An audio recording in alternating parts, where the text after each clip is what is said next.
Normally, Barb Hale introduces our speakers, but she's under the weather.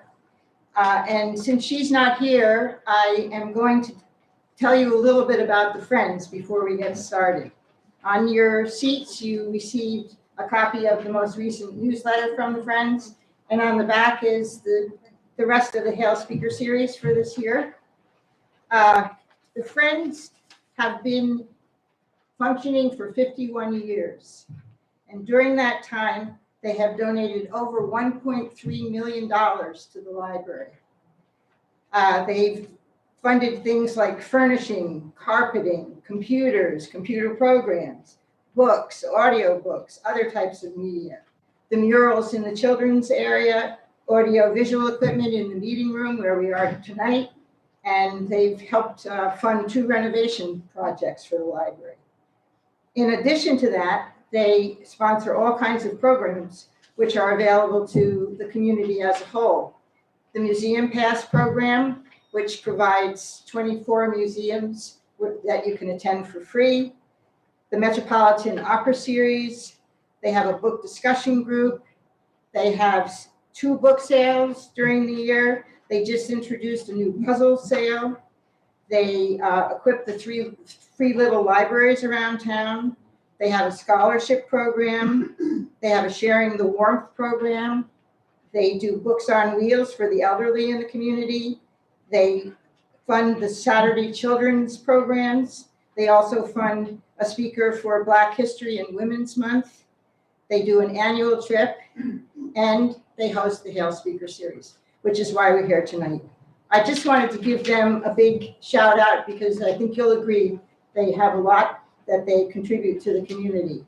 And if you are so inclined, we would love to have you join the Friends. If one of those programs that I just mentioned is something that you take advantage of, please say thank you by joining the Friends. So tonight we are having Alan McGinley speak.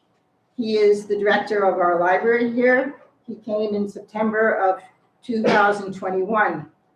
When the Hale Series Committee was looking for speakers this year, Alan came to a Friends board meeting and was filling us in about new programs and services that were being introduced to meet the changing needs of the patrons who are now 21st century people. A number of the members of the Hale Committee were present at that meeting, and we said this is something that the whole community should know more about. So that is why Alan is here tonight. And I just want to say personally, I am particularly interested in finding out why Alan was named a mover and shaker by the Library Journal. I hope you'll answer that question.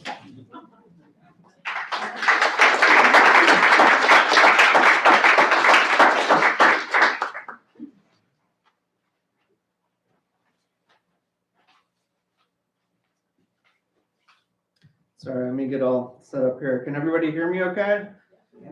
Well, thank you.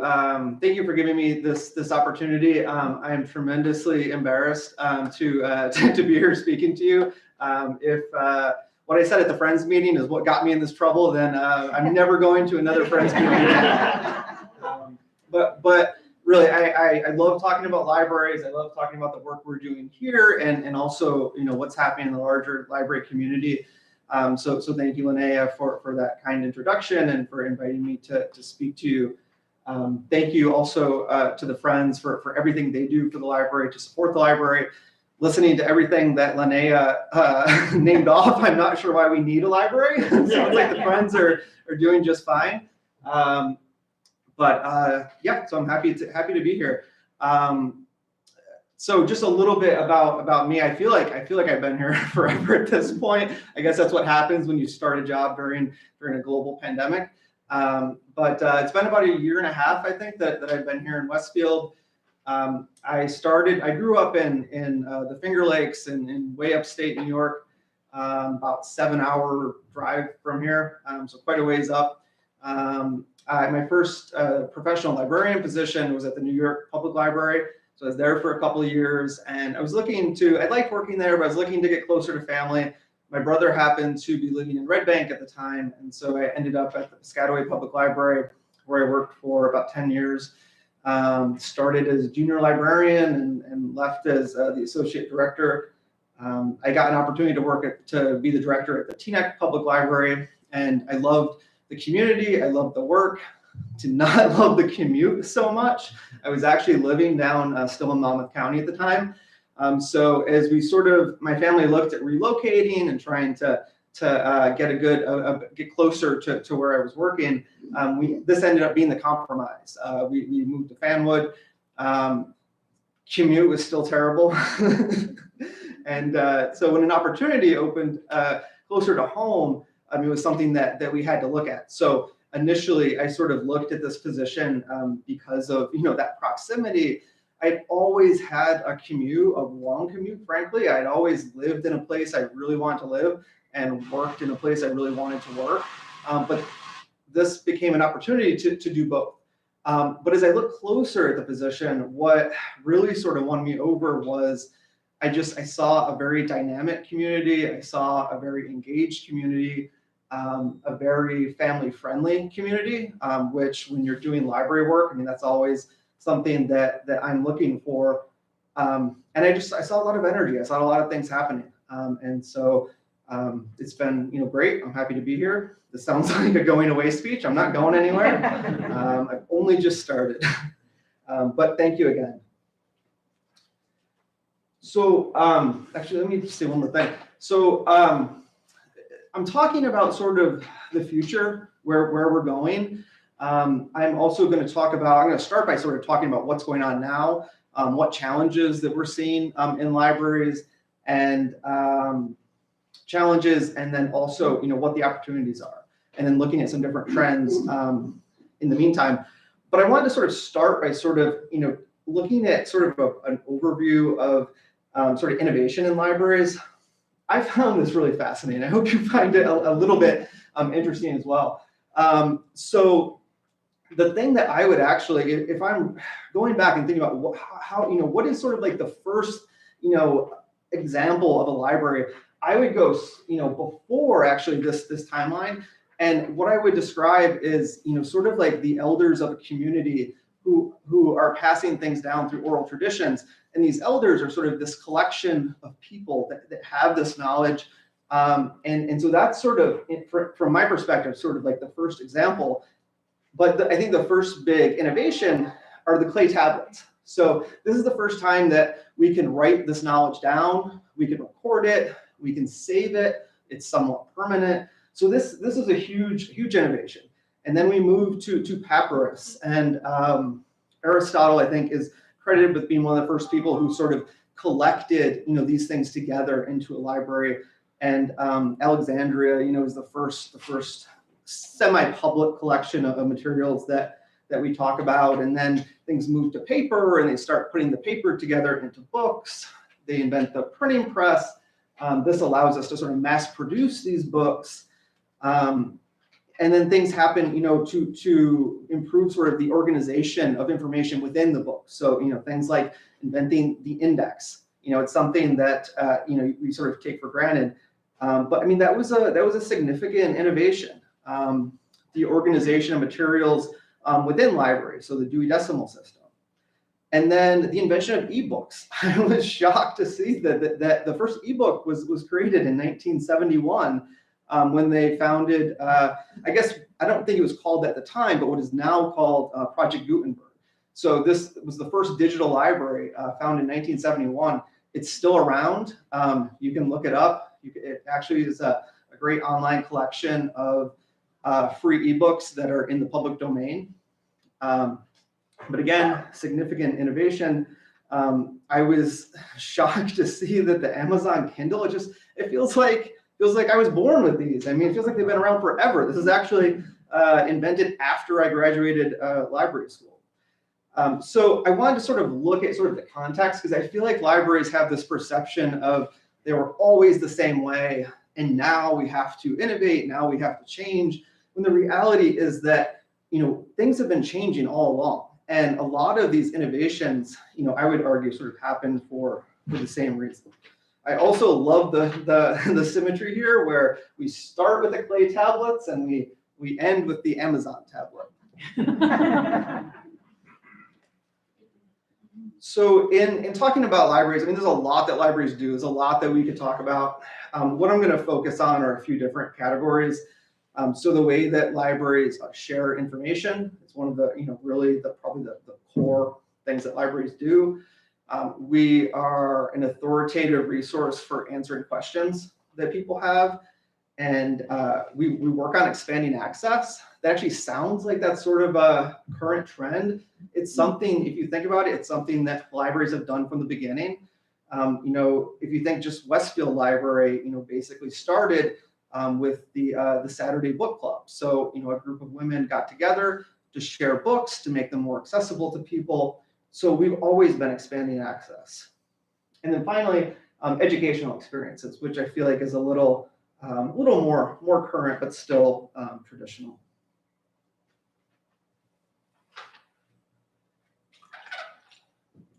Pardon me. Okay, so sharing information. So what's happening? First, I just want to point out that I'm going to be talking about sort of transitions. So I'm using both the plus sign and the arrow to indicate the fact that when you're evolving, when you're in the middle of these transitions, it's not just going from on to off, black to white. It's addition, it's a movement towards something. And what's happening a lot in libraries is our traditional materials, books and audiobooks, are moving towards digital formats. The same with magazines and newspapers. Public computers are moving more towards the public computers that are in everybody's pocket. People are more coming in with mobile devices. They're not looking to use the computer as much as they're looking for the electricity, the Wi-Fi, and even films and music. We're seeing a lot of movement towards the streaming content. These are, I apologize, I know this is probably impossible to read, but I wanted to look at some trends that we're seeing within our own collections and sort of start there. So you'll see, for example, what's happening with books. Well, our circulation 2018 to 2022, bear in mind there was a major global pandemic in the middle of this, but this is something that we have to live with. This is something that is accelerating certain changes. So what has happened with our print book circulation? Well, it's gone down a little bit. It's actually gone down much less than people would think. And of all the physical formats here, it's gone down the least amount. But it has gone down a little bit. Ebook growth is continuing to grow, very, very quickly. You would think that maybe it goes down a little bit after we sort of come out of the pandemic. It actually continued to go up a little bit in 22. And ebooks represent 16% of the total book usage. I think there actually could be more growth. There are some things that sort of limit that growth. There's a lot of challenges between libraries and publishing industries right now, which I think has sort of limited it to some degree. With audiobooks, much bigger changes here. So significant drops in audiobooks, significant drops in music CDs. One of the things that, and both with CDs and DVDs, these physical media formats, what's really accelerating this is the players. We used to all have a CD player in our car. We're listening to audiobooks, we're listening to music. Now cars are not coming with those. They're slowing down production of those in general. And so we're seeing this decline in usage of that format. We're shifting a lot of our investment to the digital content and the streaming content to try and continue to offer people something that sort of works for them. But that's having a pretty significant impact. Digital audiobooks are 90% of our total audiobook usage now. It's I don't know, it's mind-boggling to me to think that's where we are. Streaming music is 87% of our total music usage now. So this is what's happening. Again, we're seeing some reductions in our physical collections. I think it's not unrealistic to think that we get back to where we were with print books in 2018 in a couple of years. I really don't see ebooks are going to continue to increase. They're convenient. You can, pick something out and read it while you're laying in bed at 11 o'clock at night. But I always say that the print book is if anything is going to sort of survive, it's the print book, because it's the perfect device in that it is both the player and the content. So as soon as they stop making DVD players, the content goes away. That's not going to happen with the book, as long as I think the book it has more staying power than a lot of these other formats. So when you combine our circulation, we're down about 4% in 2022 compared to 2018. Again, we weren't in 2022. We're not pulling out of the pandemic at all, maybe until the second half of 2022. So I think we'll see continue to sort of rebound in this year in 2023. Okay, so what does this mean for the future of sharing information? Well, from the library's perspective, we have to give a lot more consideration to format, because we're in this period where we have multiple competing formats. Purchasing books is a lot more complex now. Before, we're just looking at print books. Everything is a little easier. Now we really have to be more thoughtful about what kind of format will this book or other item be most successful with. We are battling a lot of restrictions and a lot of limitations with publishers. Not to bash, we all have to make a living, and so not to bash publishers, but part of me feels like this was the opportunity they always wanted. The digital content, they have so much more control over the digital content. Before, with a physical CD, a physical book, once they put that in your hands, you can do anything. You can do anything you want with it. Now we have this digital content, and there's just all these restrictions on it. The pricing models are also different for libraries than they are for individuals. So in some cases, they charge us a lot more for ebooks and other types of content. I get it to some degree. I mean, it's never going to degrade. You're never going to lose it. You're not going to bring it back from vacation with sand in it. But it's something that is a challenge for us. So we have to be more strategic with our budgeting, because we still want to invest in print books, but we also have this growing demand for these other items. One of the ways that I think we can be strategic with our budgeting is, one of the big changes that we're making here is joining a shared services consortium. So sharing materials with other libraries, where maybe we don't have to store 170,000 books in this building, and we can have them come in a couple days from one of our neighboring libraries. But things like that, to just sort of, be more just strategic with the way that we're planning to use our funds.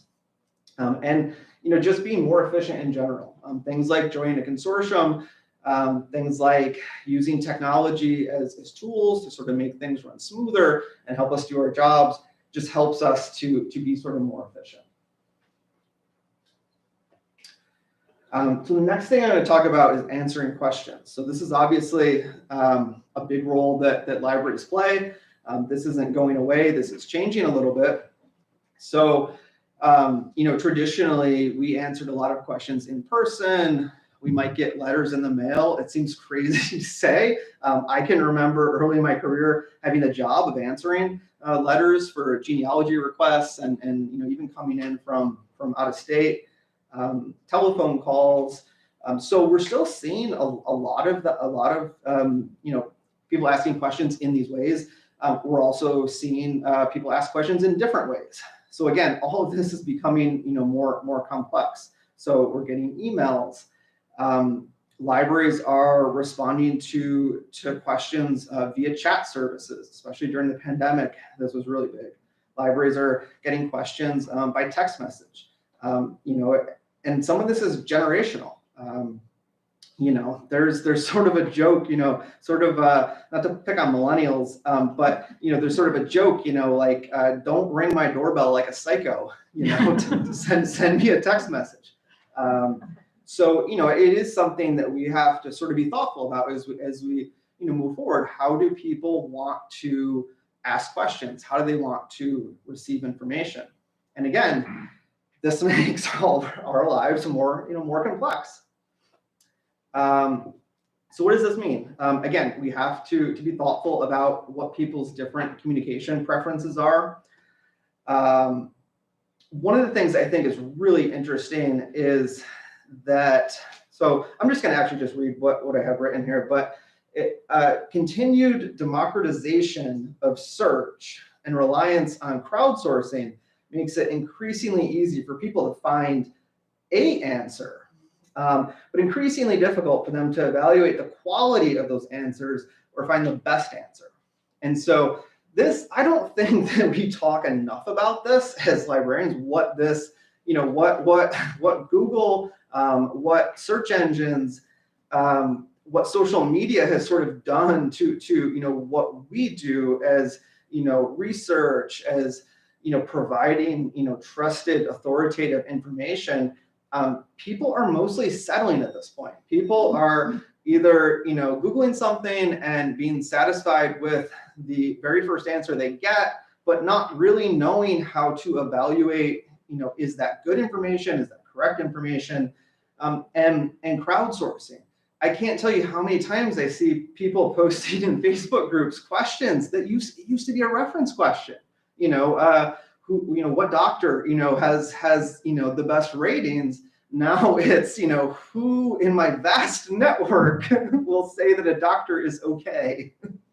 And so I think, honestly, this is a very big challenge for us. I think that we need to start pivoting some of our resources towards information literacy, towards really teaching people. Like the cat is out of the bag as far as search goes. People are going to continue to sort of do their own searching, their own researching. So we need to teach them how to do that more effectively, because I think that they're not doing it effectively. As we sort of as our lives get more complex with these different ways that we need to sort of communicate with people, how do we sort of staff this in a sustainable way? Having the reference librarian who is, answering phone calls, answering email, chat, text messages, like how do we sort of negotiate all that? And just to be clear, I'm talking a lot about challenges, and I'm going to get to the fun stuff in a minute. So expanding access. So libraries, especially libraries, as we know them in the United States, they've always been about free access. As you know, if you've visited or if you've lived in another country, not all countries have free public libraries. So that's been a core principle of what libraries do. The idea that with a public, and I should have said this at the beginning, but when I say libraries, I'm obviously just speaking about public libraries tonight. With public libraries, the original concept was it is funded by the community, it is supported by the community to give access to everyone in the community. And so that's a very sort of traditional way that we have worked to expand access to information. And libraries were intended to be open to all. I do have that in italics because the all is questionable. We can say that the library is open to all, but there have been various barriers to access for people in the community. But they were intended to be open to all. So where are we moving? We're moving to remove a lot of these barriers. So libraries are moving towards fine-free models. After 100 years of collecting 10 cents a day, we realized that, the books are still coming back whenever they come back, sometimes early, sometimes very, very late. We saw fines as a barrier for some people. For some people, they like the fines. Other people, they went away from the library because of the fines. We are moving more towards shared services. So, we in Westfield are joining this consortium. We'll be in this consortium with Cranford, Scotch Plains, Fanwood, A lot of libraries in the area will be sharing materials. So we're sort of taking this sort of community approach and we're taking it forward. We're broadening it. We're sharing more throughout the county and New Jersey. And we're moving from a place of open to all to a place of greater inclusion. So really trying to be thoughtful, trying to be mindful in having greater representation in our library, really being active and, being a service that meets the needs for everyone in the community. So what does this mean for the future?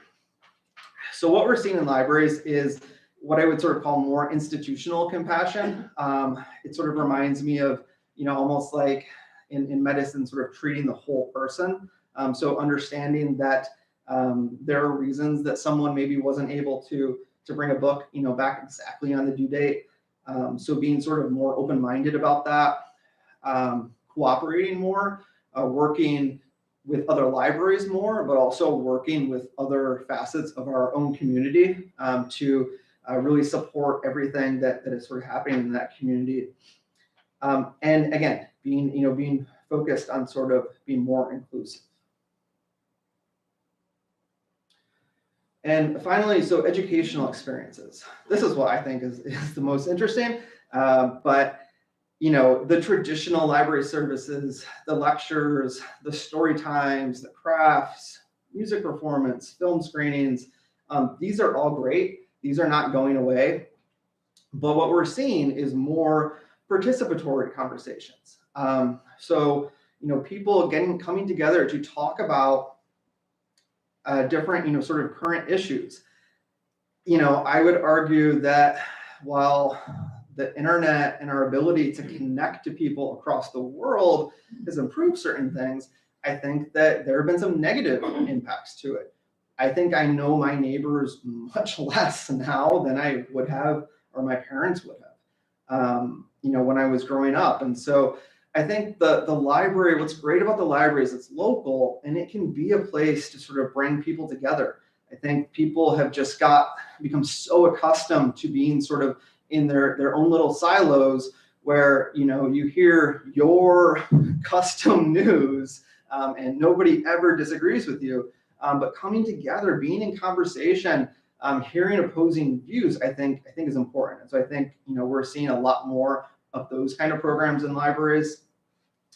We're seeing literacy, I will say till the day I die that literacy is the core foundational purpose of libraries, and we can't get away from that. It's important. That's very important. But we're also seeing a need for sort of recognition of the fact that learning happens differently for different people. So the value of active play. We have a program called Friday Fun Time. I'm looking for Molly back there. And it's incredibly popular. I think she told me we're getting like 40 people every Friday for this program where we're facilitating active play for babies and their caregivers. And so seeing things that are more hands-on, I think is going to continue to be a trend in libraries. Going from crafts, which is more specific, to making in general. All sorts of hands-on learning experiences there's a potential for now in the library. We're going from listening to music performances to actually creating content in the library. The way that you create music has changed. The way that you create art has changed. The way you create everything has changed. A lot of it is computers. A lot of it are tools that we have easy access to and we can provide to people. So I think you're going to continue to see more of that. And then finally, building community. So not just being a place that someone comes to read something or to hear something, but a place that actually brings people together, allows people to connect and to I think that's what community is. I mean, so, online social media groups are fine, but there's a benefit to it. But if it's all we're doing, we're losing something. We're losing that sort of in-person that in-person community. And so I think that you're seeing a lot of libraries actively working to try and build that. So I've talked about a little bit of this already. What time is it? I'm gonna skip that one. Okay.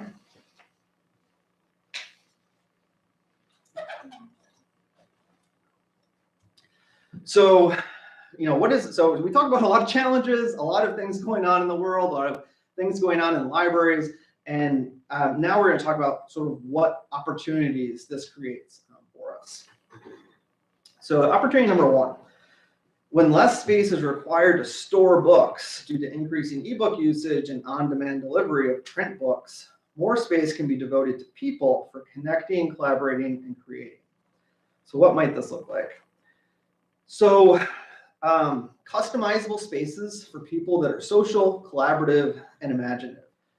So when I talk about library spaces to people, I talk about the fact that the traditional library was one space and it had certain rules. Now where we're moving towards people with all of these different needs. And so our challenge and our opportunity is to create all of those different spaces that can meet those needs. So those might be more collaborative spaces where people can sort of work together, or sort of like co-working spaces for people who are working from home but want to, not feel completely isolated all the time. More meeting rooms. I can't tell you, I've only been here post-pandemic, but the demand for meeting space in this community is extremely high. People they're looking, and some of this is probably post-pandemic, but people are looking for places that they can come in person, they can meet with their community groups, scouting troops, and because of various changes in our society, there's very few places that these people can go anymore. Spaces that sort of, that are imaginative, that maybe have a little bit of whimsy to them, especially with children. Things like little book nooks where people can read. There's this huge trend of trees, they're fake trees, but, trees that sort of just kind of like, they kind of inspire imagination in kids. I'm sure Molly has no problem if we put a big tree in the children's room. But really doing more to sort of create public spaces, create social spaces, but also create all the spaces that people need. We can still have quiet study rooms. We can still have, cubicles and little study carrels and places where people have everything they need. But I think it's also an opportunity to create more sort of social collaborative spaces. Opportunity number two, when technological innovations can be harnessed and used as tools to automate repetitive processes and increase efficiency, it frees us to do work that is more creative, engaging, and inspired. So harnessing technological tools to make the library experience more sustainable, seamless, and truly ubiquitous. So there's a lot of things happening with technology. I think that historically, sometimes we in the library field sort of look at it as almost a challenge to us, or something like, oh God, another thing that we have to learn. But I think we really have to look at these as tools to do our jobs more efficiently. I have a few different examples here. One is very sort of contemporary. You've probably heard of ChatGPT. It's this AI tool that first hit news because students were using it to write their term papers. I have to tell you, I actually, just to see what would happen, I used it and I typed in write a talk about the future of libraries, and it was spot on. As far as like an outline, I mean, it hit like the 5 biggest trends in libraries at the moment. But I think this could also be a tool. We were talking about the growing complexity of things like being able to answer questions in all of these different communication styles or platforms. But imagine maybe there's an artificial intelligence chat program that fields a majority of our online questions, and then we just staff just have to get involved if it isn't solved through, through a few simple, a short period of time. Things like we're actively looking at a lot of this. So I apologize to the staff who came thinking I was going to unveil something brand new. Most of this is not, but we're looking at migrating our tagging system for physical materials from a standard barcode to something that's called RFID. So what that allows us to do with a barcode, you scan one book at a time. With RFID, you can put a stack of books on a pad and boom, they're checked out, or you can put it in a book return. And as soon as you put it through the slot, it's off your account. So these are things, they will give us tremendous information and power with our inventory. I'm sure we haven't done, I've never participated in a really meaningful inventory, so I'm sure we haven't done one here in a while. But we'll discover things on our shelves that we had no idea were there. So it's just these tools just allow us to make our jobs easier for the staff. It also makes it tremendously easier for the public. So like a self-checkout machine. It's almost like you need a PhD in advanced engineering to like get that barcode to hit that laser just right. With the RFID, you put it on the pad and it's checked out. I was talking to the director of Scotch Plains, and she said one thing she noticed was that a lot more senior citizens started using the self-checkout who were sort of frustrated or intimidated by it initially. With RFID, it was so much easier. Everybody was using it. So, as we look at these different tools that make our jobs easier, I think it gives us the freedom to do work that is more meaningful.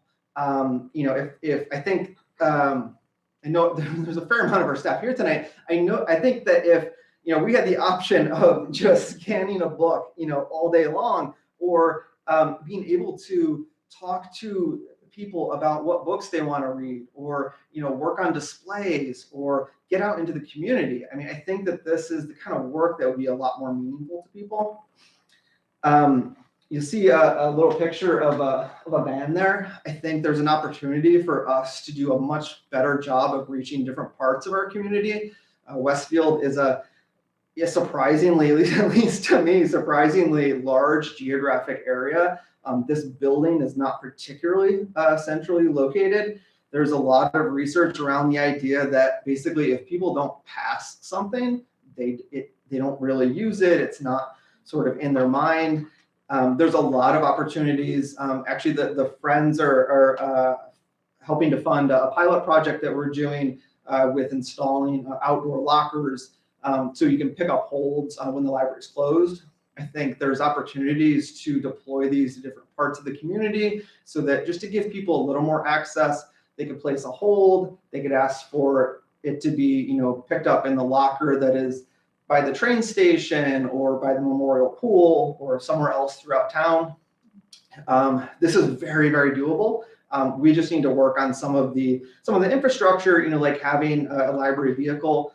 Maybe it's a bookmobile that we can take out to like the Westfield senior homes, different places, physical places in the community where they might really appreciate having the library come to them, but it's just difficult for them to get here. And again, the idea that the library is everywhere. So also bringing programs out, maybe doing programs in the park, doing programs other places. But I think as we sort of really harness the ability that these tools have to sort of make some of our work easier, I think it opens tremendous opportunity for other work. Opportunity number 3. There's only 4, I promise. When curiosity, cooperation, and inclusion are embedded in all policies and approaches, libraries can go beyond simply informing residents to actually building community. So making the library a community hub by integrating partner organizations to better support Westfield as a whole. So again, it's a sort of idea of not just thinking like what is, thinking of the library in this very narrow view and, what is only, what only supports like people checking out books and people coming to programs, but really just trying to support whatever it is people want to do in the community. So you may have noticed we're working more with different organizations. Jen's involved in Lifelong Westfield now. I've been doing some work with the Human Relations Advisory Commission. We're partnering with the Westfield Regional Health Department, but trying to bring all of these organizations in to the library to support what it is they're trying to accomplish. And at the same time, we're bringing more people in. But I think it doesn't have to be this sort of transactional approach. It's just working with the community. I mean, I would love to have every group in town somehow embedded in the library, whether they're doing workshops in the library, they're having meetings, they're doing programs. Maybe we're distributing some of their information, whether it's election information or say Chamber of Commerce and supporting the businesses.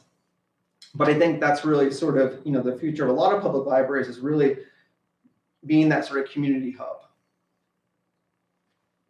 And the last one, opportunity number 4, when libraries connect the community to both the knowledge and the tools for creating, we turn people from not just information consumers to the makers, builders, and doers of the future. So from technology labs to maker spaces, libraries can now provide responsive and dynamic hands-on learning experiences. So this has been probably the biggest change that I've observed in the past 10 years or so in libraries. I had the opportunity when I was at Piscataway to open the first makerspace in a public library in New Jersey. What we opened more than 10 years ago is laughable compared to what is now possible. But I can't you can't overestimate how the tools to create almost anything can be in the library now. You don't need a manufacturing plant. You don't need a recording studio. You don't need all of these big things. To do them at scale, you do, but to do it, to learn it, to experiment, to explore, all of this can be done in a community space. A lot of this is happening in schools, and that's fantastic. But these students are only in school till, I don't know, 3, right? But it seems like a lot earlier. And this is a small part of our population. I mean, this has a big impact on careers. I've talked to people in manufacturing, and they've explained like how high-tech manufacturing is now, and the fact that they have these amazing entry-level jobs that they cannot find people who have the right training for. There's a lot that we could do in a library with this kind of work. 3D printing. I know we have a, I'm blanking on the name of it. What's the garden, the growing place that's opening on?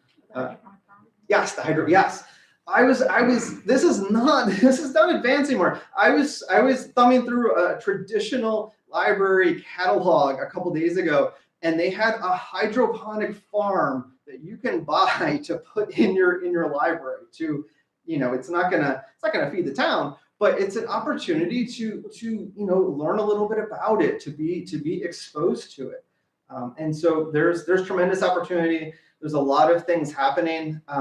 Sometimes it's as simple as just repackaging the things we've really already been doing. We've already been doing making. We've always been doing crafting and hands-on, but there's just so much more that can be done with it now.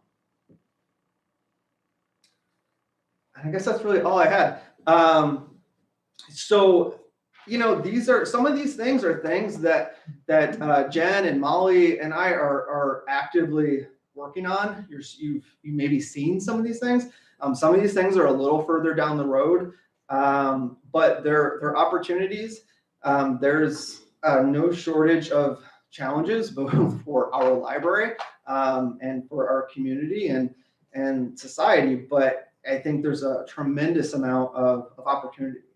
Thank you for being here. Thank you for listening. I encourage you to support the Friends of the Library.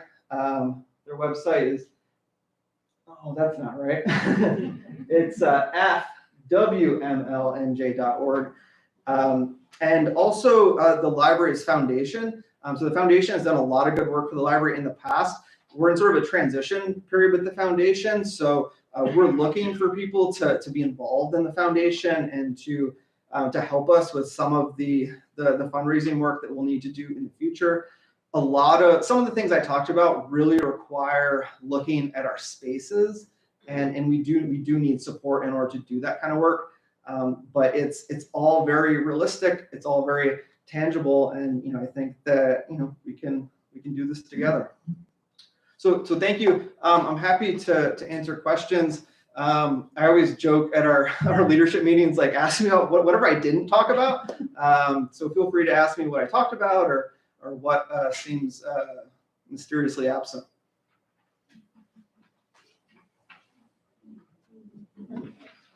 I guess you covered everything. I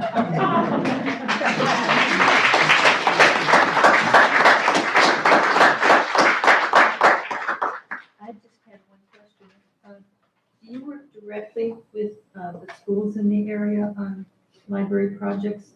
I'm wearing a shirt that was created when we lived in Michigan by the local library, and it was a contest that they had every year, and it was divided between 4 different ages, and they picked a winner each year and made a bookmark out of the design that these kids created, and then they would sell it at the local festival every year. But so the shirts were created from the designs that these kids made, and they had regular programs for the kids in the library as well. Yeah, so we're fortunate in a lot of ways here. I keep commenting on this, but I don't know how many preschools come and visit us. What is it, like 6? 4? I mean, it's 4 different schools, but they're multi-classroom. Yeah. So I mean, they come to us on a weekly basis. It's just amazing to me. So they're and I guess it's just a benefit of the proximity to us, but they're always coming. We do cards for them. It's a great way to like start that connection and to get them the card so that they come back. We're also fortunate to have some like very good. We have a fantastic Elizabeth Riley from the school district, who's the ELA supervisor, is on our board of trustees. We have Jen Champa, who is a school librarian for the district, who also works for us. Rachel Kennedy. We have some good like natural connections that sort of help us there. We're working with the schools on a community read project. It's a big read. I don't know if anyone's familiar with it. It's something I've always wanted to do, but it's where you basically select one book and you do a lot of different, you encourage the whole community to read that book. You do programming associated with it over a period of time.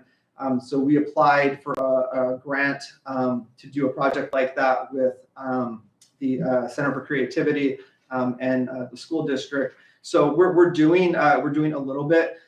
I think that I think doing more. I think we need to do more. I think there's a lot that can be done. But yeah, I hope that we can do more.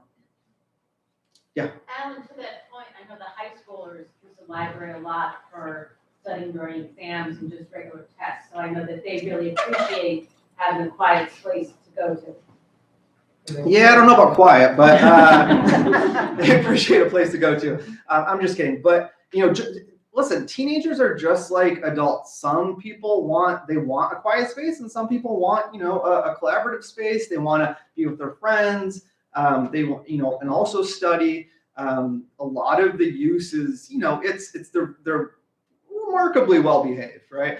But it's very sort of conversational. There's a lot of tutoring that happens. But I'm just trying to make the point that even within that group, it's like they have different needs. They want different spaces. And I think that there's a lot that we can do. That's fine. We're done with those, right?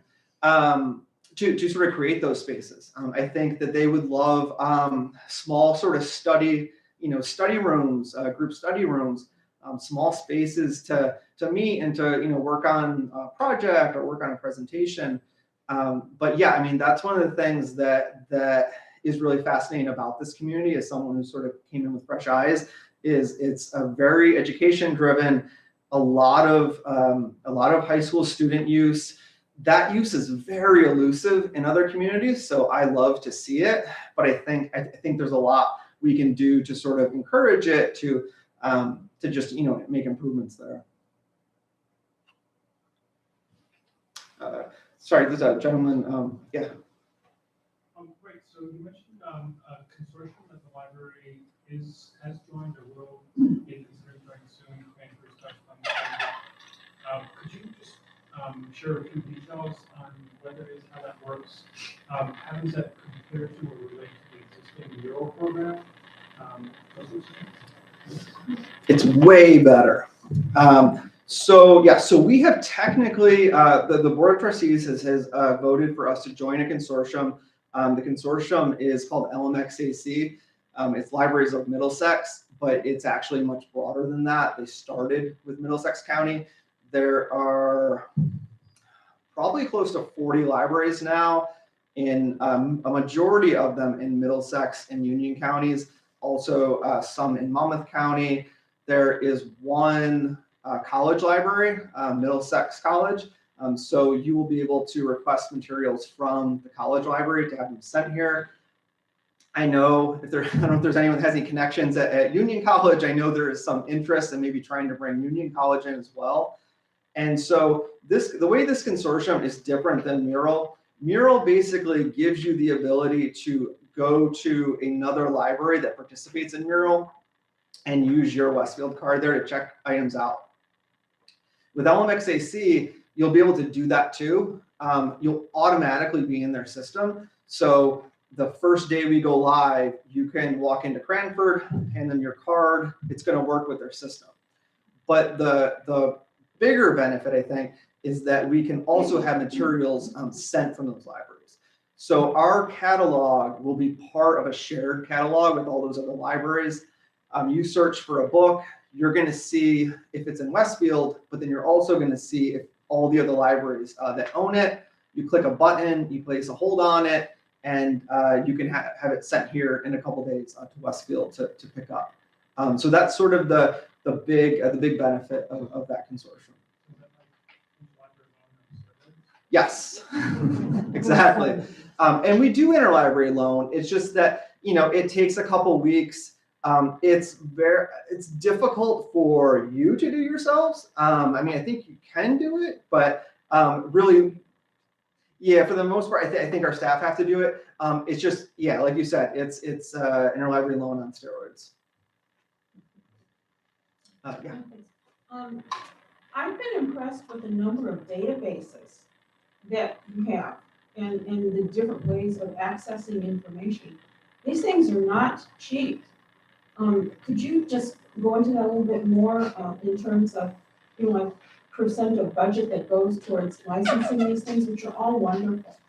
I mean, you've got so many newspapers and you don't, for example, not that you want to, but you can go onto the Wall Street Journal as an e-subscriber. So you don't have to subscribe to the Wall Street Journal, which is over $500 a year if you get it, not just as an e-subscription, but as you get paper. Some of us do like paper copies, but it's nice to be able to access. And Wall Street Journal is just one of those things. Is that a large part of your budget? They can be expensive. I mean, some of them are more moderate. Yeah, so libraries don't do, Roz, cover your ears, but libraries in general don't do a great job with marketing, but databases are the worst thing that we market. We spend a fairly considerable amount of money on them. The way I would think of, and the name just, it sounds incredibly boring. But the way I would think about databases is that they're sort of like the digital, they're where a lot of the reference books are moving. So whereas we might have had a reference book, for, like finding a doctor, or we might have had the Wall Street Journal in print, a lot of these are moving to databases. Unfortunately, in some cases, they're just prohibitively expensive for a public library. We try to be very careful about those sort of decisions. But yeah, I mean, we have, Jen would be better at answering this question than me, but we have a value line for people researching stocks. We have one of the things, well, let me tell you about this one. So we have, we subscribe to LinkedIn Learning now. So if you've ever heard of lynda.com, it was the best online learning videos, online learning opportunities you could find. LinkedIn purchased it and turned it into this platform called LinkedIn Learning. It's like really expensive. If you buy it on your own, I mean, it's like $20 a month or something. But we purchased it for the library. Every Westfield resident has access to it. Everything from learning different software platforms.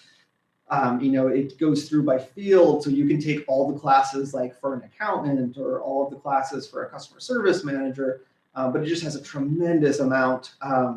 And it's just one of those things that's it's difficult. We try our best to promote these, but there is so much with databases. And this sort of goes back a little bit to what I was saying about having to be very strategic with our budgeting, because we still have to buy certain reference books.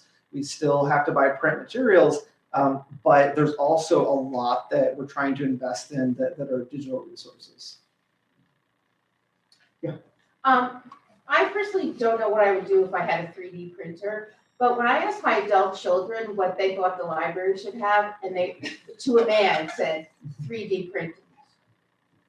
Available, accessible to the public. A man, huh? To a woman as well. Men and women. Yeah. They're millennials. I mean.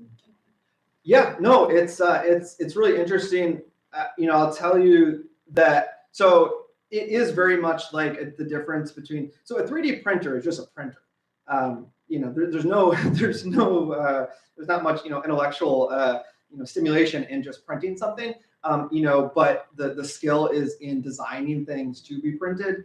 I can tell you a quick story that when I was in Piscataway, we had this 3D printer, and we had a sort of a small startup reach out to us because they wanted to print some prototypes. Now there are plenty of companies that will print these prototypes for you, but I think at the time at least, they were expensive to just get one or two. You had to sort of print a large volume of them. And so they used the library's 3D printer to print a couple prototypes for a project they were working on. There's a ton of applications for it. It's something that I think you would very quickly think of some things to. Well, I mentioned it to the friends, like, I don't know, maybe 6 or 7 years ago, and it was like, no, this is not something we would be interested in. Well, let me say, so what I believe in is what I describe as thoughtful innovation. I don't want to do something just to do it, just to say, here it is. I've been here a year and a half and we have not bought a 3D printer. I have not even mentioned it, I don't think. But we are working on, I have had some requests for things like this. We are working on a survey that we're planning to launch, I think in a week or two. We do a big event here called New Jersey Makers Day. It's going to be a week from Saturday, and we have lots of hands-on making activities, a lot of STEM workshops. I think we're going to be demonstrating the AI chat GPT for anyone who wants to sort of see it in person. But we do have a survey to find out what kinds of things related to making people might be interested in having at the library. They're opening a new makerspace at the Hunterdon County Library, which I had the opportunity to visit. And they have the 3D printer, but they have a kiln. They have a machine that prints to a T-shirt. So you send the file to the machine, and it literally prints on the T-shirt. They have embroidery machines. We have a very talented staff member who does sewing, who works, is it Sewology? Is what it's called? Always. Society, thank you. And she was very, very impressed with the embroidery machine that they had. So, I mean, there's a lot of opportunities out there. I want to be sort of thoughtful in sort of, how we do that and how we look at that. I think there's also a tremendous need for some kind of computer lab. I think that there's just a lot that we could be doing to teach people. Every day that new software comes out, it's a new challenge. And, it's an opportunity. There's a lot that is even free that we have access to, but it's getting more and more difficult to sort of, figure it out just from watching YouTube videos. So I think there's a lot we could be doing with training too. I think that'll have to be our last Okay. question. Thank you so much. Thank for you. coming.